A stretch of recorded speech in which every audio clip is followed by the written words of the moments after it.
करू करू ते झाले हुशार. बकाराम महाराजांना कीर्तनातून लोकांना सांगावा.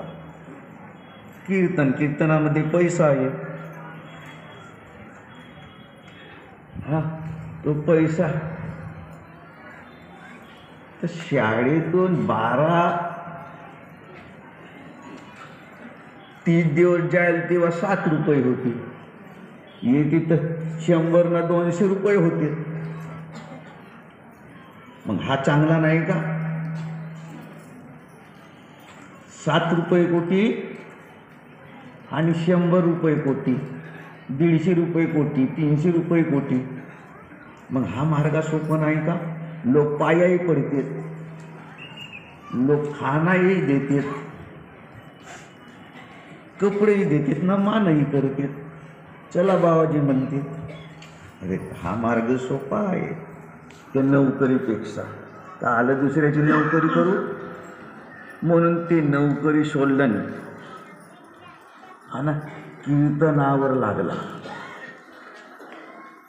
पाठांतर खूप केलं ना, आणि गळाई गाणा चांगला.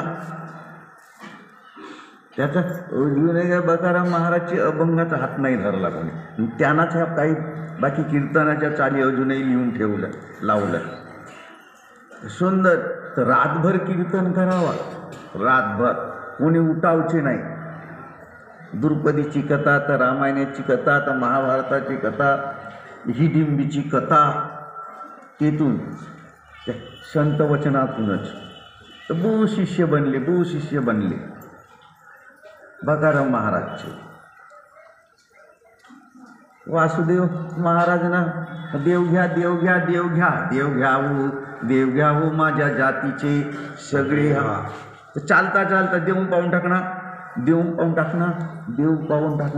आता देव पाहून टाकणं म्हणल्यावर लोक ऐकतील का?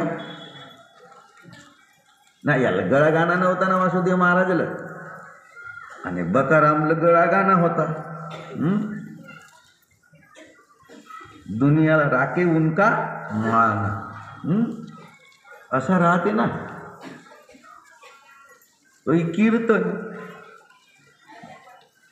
असं एक वेळ उभा झाला तर बसावचाच नाही. एवढा कीर्तन सकाळपर्यंत, एवढा पाठांतर